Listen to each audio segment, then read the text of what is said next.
Good evening, folks. I'm Al Huey, along with my partner, Robert Eierman. Welcome to Ridgecrest Talk, the Thursday night edition. And our special guest tonight, again, is Mr. Don Zdeba from the Water District. Don, glad you could make it again. Thank you for coming in, Don. Thank you for the invitation. It's been a while since you've been here, last time, I think. Early December, I believe, yeah. So we've had a few things going on.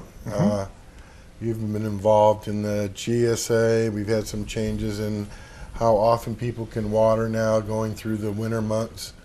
What other things have been going on that you've been dealing with? Well, as you said, Al, the Groundwater Sustainability Agency formation, that's been moving along. We've been involved with that. Conservation, ongoing. You probably are aware on February 2nd, the State Water Resources Control Board approved extending the emergency water restrictions through October 2016. Oh, no, I hadn't heard that. Yes, so so we are continuing to be under, Friday I was notified, I think I explained on a previous show that in June of last year when we didn't meet our initial conservation target, we were called down to, whoops. Excuse me, I'll shut it off. Called down to Riverside to meet with the State Water Board and explain why we didn't make our conservation target in June. And as a result of that, we were issued a notice of violation and we received a conservation order. The conservation order extended through February this month, and I was hopeful that we would come out from underneath that conservation order. Well, Friday I got an email from the state saying no such luck. Since we've extended the conservation requirements through October, you continue to be under that conservation order. But if you happen to meet your conservation target consistently over the next few months, we'll rescind the order. Which yeah, right, fat chance. Well, exactly. I think. Are we still at like a 36%? We're at 36% until March 1st. So March 1st, the one thing the state did, which I think was very good, was they did listen to water agencies. They had time to think about this a little bit more than they did last year. They didn't go quite as far as I think water agencies would like them to go, but they did allow for credits for climate, for population growth, and for development of a new local drought-resilient supply. So if you are a water agency that can qualify for one or more of those credits, you can reduce your conservation standard up to 8%. So Indian Wells Valley Water District, the only one that we qualify for is a climate credit. And how that works is, go ahead. I would just say, why don't we qualify for not something susceptible to the drought? Well, the credit as it's written is that you have a new drought resilient local supply, which could be something like there, I guess. new, which could be something like a desalination plant. Okay. You know, we don't have anything like that here. No. So the only credit again that we would be able to apply for is the climate credit. Okay. And how that works is they look at the statewide evapotranspiration rate, which is 25%, and if your local evapotranspiration rate is more than that, you can get anywhere from a 1% to a maximum 4% credit. Ours is 33% over, so we get the maximum 4% credit. Where they came up with those percentages, in my mind, is pretty arbitrary. I don't know how you justify limiting it to 4%. Regardless, that's how it passed, or that's how it was written. So we do qualify for the 4%. I don't even have to formally apply for it. I sent them an email last week saying, I want to make sure we get the credit. Is there something I need to do? And they said no. They've already calculated it. They've already published the list, and it's ready to go out. So we do get the. We're at 32. So March 1st, we go to 32. The kicker in all this is from June through January, we're at 23.6%. So it might as well stay at 36. Yeah. Right, I see what you're saying. And I think there's no doubt the residents, our customers, have made the effort. Do they give any account for, like, down in LA, they don't use much in the way of evaporative cooling, and out here where we are, it's pretty much all evaporative cooling. No, and I have made that point to them in 3 separate letters in response to their request for public comment, and never really got a specific response to that particular point. It's a health and safety issue. It is, and I guess that what they're doing is factoring that into the 4% credit and saying, well, this is your credit for for where you live. So, and again, I started to say, I think our customers, from what I see, really have responded. It's just that this is such a difficult target to achieve. And I've mentioned it before when I've come here, that from 2007 to 2014, we saw a 20% decrease. Right. So we're asked to conserve 36 and now 32% on top of that 20% that our customers have already reduced. And that's really a challenge. And of course, during the winter, when most of your water use is indoors, how are you going to cut 36% or 32%? Yeah. We did, as I think you're aware, January 11th at the board meeting, you know, we probably should have done this earlier, but we recommended to the board that we reduce our watering outdoors to 1 day a week. And of course, we had a relatively cool winter. Mm-hmm. You know, it was into the teens around Christmas time or shortly after Christmas. So there really was no need to be watering. So 1 day a week when everything is dormant is fine. And on January 11th, as I said, they passed Ordinance 100, which is essentially the same as our previous Ordinance 97 that was passed last April. Same restrictions are in that, except we added just the requirement that we limit watering to 1 day a week. And in case you haven't heard, we are under that reduction now, 1 day a week, either a Saturday or a Sunday, depending whether you're even or odd address. It's the same schedule as the 3 day a week. So if you're watering on Saturday under the previous ordinance, you're still watering on Saturday. I'm sorry, Right. under this ordinance. The challenge has been, of course, approving it January 11th, and getting the word out to everybody. And we've been trying to, send out messages on our bills. We put it on our Facebook page. We have Twitter. We put it on Twitter, and so put it in the newspaper as well. Put the ads in the newspaper. So January, we didn't quite see the results we were hoping for. We were under 18%, 17.9, I believe it was. February, this is the first full month that we'll have under the Ordinance 100, so we're hoping to see some better results. And of course, we've been getting rain periodically too, so that's helped. Right, that helps a lot. I would hope that would help as well. So we'll see where we come out. March is going to be a critical month because, according to the ordinance, it's kind of running out of time. We ran out of time in this segment, so stay with us. We'll be back.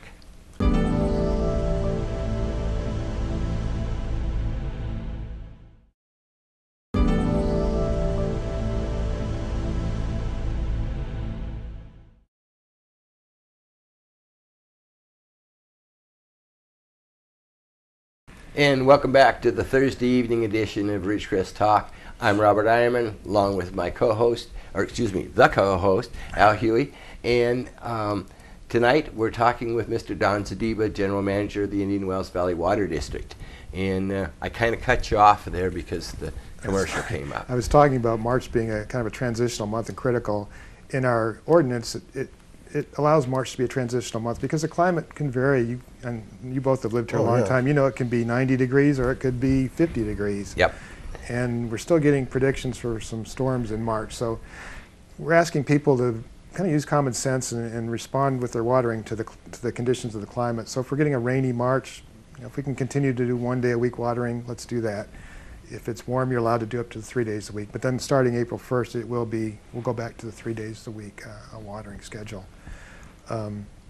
We were talking during the break that one thing that we did with Ordinance 100 is we basically wiped the slate clean. Ordinance 97, which was the previous one passed in April, allowed for a progression of violations. In other words, the first violation, we just notify you, say, hey, we noticed this was going on, please correct it.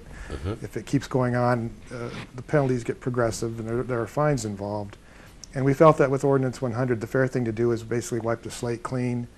So if you had a violation, say your second or third step under Ordinance 97, that was wiped clean, and we start over with the first notice on Ordinance 100. So, it's not our intent. We don't like being in this position necessarily, and the state has basically forced us to be policing or regulatory agency. Yes. Whereas, Overall, since we've had to adopt this severe conservation, how are we doing? I mean, when you were here in December, you gave us an update up until, I think it was November? Probably. Yeah. So here we are in February. Are we doing about the same or better? Well, we've been declining slowly because as I mentioned earlier, when you're in the winter months, most of your water use is indoors, and it becomes difficult to conserve 36% or more indoors. So we've been seeing anywhere from 22 to under 18% during the winter months, which has brought our average down. I really think that's quite phenomenal myself. I mean, I understand it doesn't meet the target, but I think that the unreasonableness here is the target, I agree. Not the response of the community. I totally agree. To answer your question, we're currently, as of the end of January, at 23.6%. I don't know how February is going to come in. Again, we had some rain. We had Ordinance 100 in effect for the full month, so I'm hopeful it's going to be somewhere over 20%, but that would still keep us about where we're at, close to 23, 24%. And we were talking earlier about the possibility of still having a fine hanging over our head from the state. That is a very real possibility that is always in the back of my mind. I mentioned to you that back in the end of November and December, the State Water Board decided, I think, to make an example of agencies that weren't meeting their target and fined 4 water agencies a total of $63,000, and that's based on $500 a day going back to the time they were first out of compliance, which for the water district for Indian Wells, it would be going back to June 1st.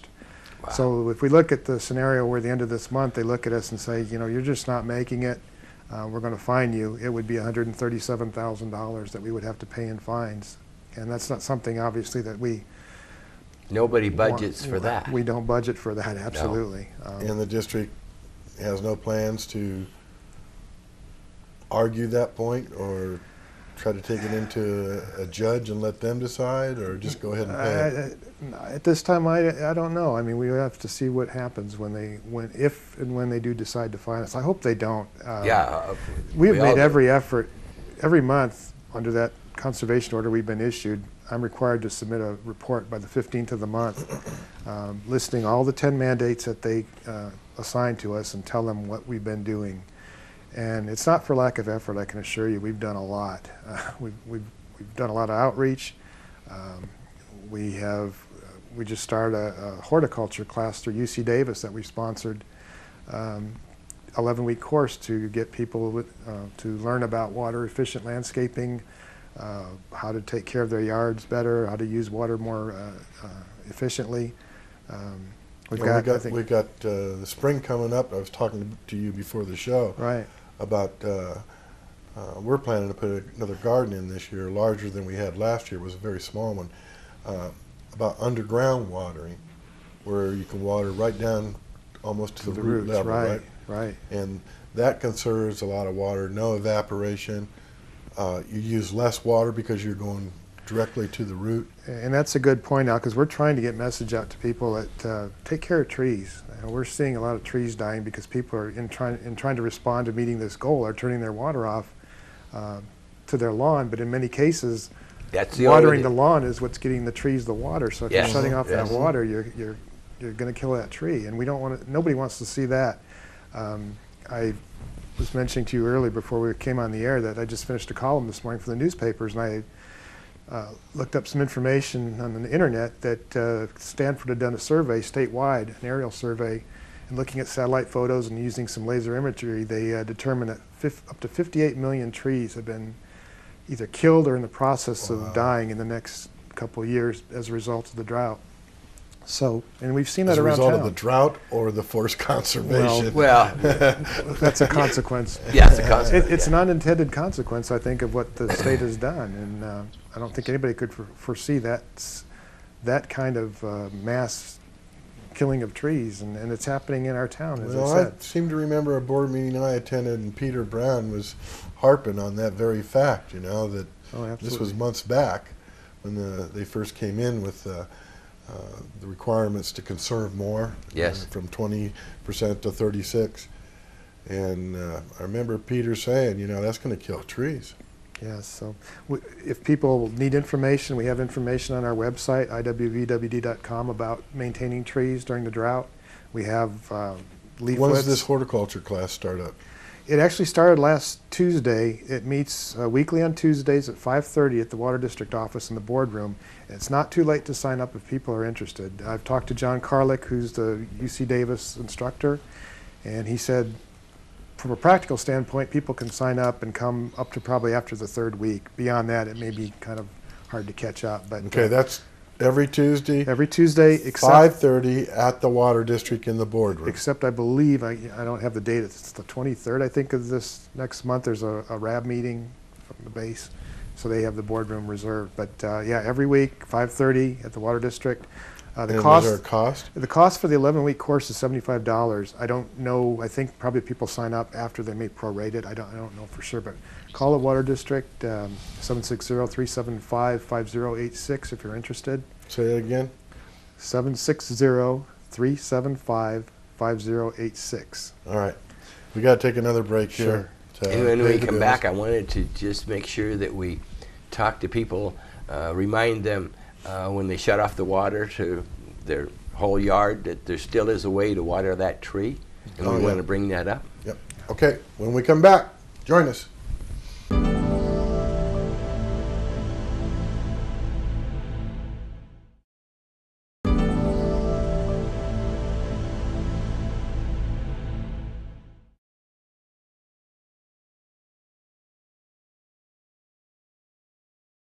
Welcome back. Again, Al Huey here for Ridgecrest Talk, along with my partner, Robert Eierman, and we're talking to, Mr. Don Zdeba from the Water District.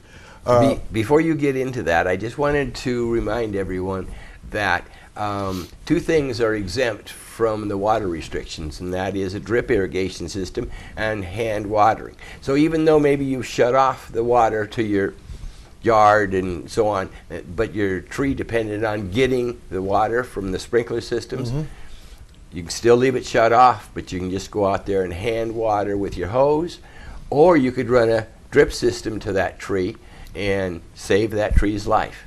And you can do the drip system with just hooking it onto the end of a hose, right? Yes, absolutely. They have, and that's pretty inexpensive to do. And if people have any questions, they can always call the Water District again, or go to the website, and we've got information there as well. The Ordinance 100 is on the website. They can actually read it. It's not that long, and it'll tell you what is acceptable and what isn't. So. We don't like this, but we have to do it. Otherwise, like you mentioned earlier, the district's going to have to pay that huge fine, and that just means less money for the district to make our water system better. Right. So let's try to work with the district here and conserve as much as we can. We have only this last segment, and the GSAs are in the works now of forming from the county on down to the water district. The city's involved. Other counties are involved. What can you tell us what's been going on as far as from the water district side? Sure. There was a meeting on Friday at the City Hall, open to the public. The meetings have been generally open to the public. They're not public meetings per se, but public can observe the discussions, and then there's been allowance for public comment or questions. Where it's at now, the Board of Supervisors, Kern County Board of Supervisors, did pass a resolution. That resolution recommended that the formation of the Groundwater Sustainability Agency, or GSA, consist of the eligible agencies, which would be the three counties in the basin: Kern County, Inyo County, San Bernardino County, the City of Ridgecrest, the Indian Wells Valley Water District, and the Inyo Kern Community Services District. And then that resolution went further to say that the representatives that sit on the board for that GSA would be elected officials. Now that's not specifically elected to the GSA, but they would be officials that were elected to those to do agencies yeah, absolutely. Now that's the position of the county. That doesn't necessarily mean that it has to be the position of the other agencies. Initially, my board back in October designated the general manager position as the representative, figuring that there'd be more continuity on the board. Yes. And also looking at the perspective that, in essence, that general manager's position is accountable to elected officials. In other words, myself, I can't go off the deep end and go off somewhere and say something without the approval of the board. I think the board, my impression is my board is kind of reconsidering that right now. The way the structure is being discussed now as of Friday is that there would be that GSA board, which would have elected officials of those six agencies, if you will, on that board, And then there would be a groundwater sustainability plan development committee that would have perhaps staff or technical representatives of those agencies that actually develop the plan. And that is actually the proposed venue for allowing the mutuals to participate, which would include Meadowbrook Dairy, Okay. Mojave Pistachio, and also Searles Valley Minerals, which they've Where's the Navy in all this? The way that's being discussed now is the Navy would have a seat on the board, but it would be a non-voting seat, because the way I understand it, Al, is that the federal government doesn't allow agencies like the Navy to establish policy, local policy, that sort of thing. Oh, okay. So they'd be on the board, but the mutuals wouldn't? The way it's being discussed now, they would have a seat on the board, but it'd be a non-voting seat. The mutuals would have a role on the Groundwater Sustainability Plan Development Committee, which is probably the committee or the part of this whole setup that is actually doing the heavy work, developing the plan. So they would have say into that, and then the plan that's developed within that committee would be brought to the board for vote. So, and the mutuals attended the meeting, and both the legal counsels for the mutuals expressed a favorable view of that arrangement. So I think that that's the direction it seems to be going in. Again, the only eligible agency that's really defined what they want the GSA to look like is the county. My board is going to have a discussion at the board meeting this next month. I don't think they'll pass a resolution quite yet. I think they're just going to have a discussion about how they would like to see the GSA look.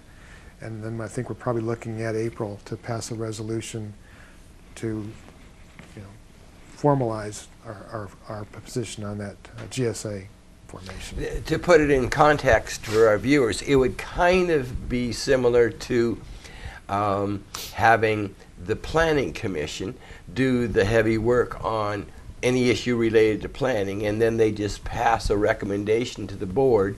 And although the board may well have questions, they wouldn't be necessarily involved in the nitty-gritty to the extent they would have to depend upon the expertise of that planning or that development committee. That'd be correct. And then also they're looking at, in drafting how this process would work.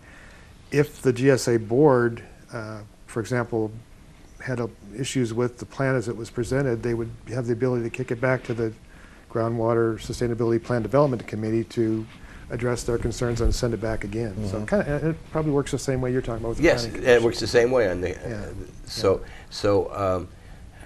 It works out that the person on the GSA becomes a figurehead as opposed to a worker bee. And that figurehead is accountable to the public because Right. they're elected official. Right. Yes. Right.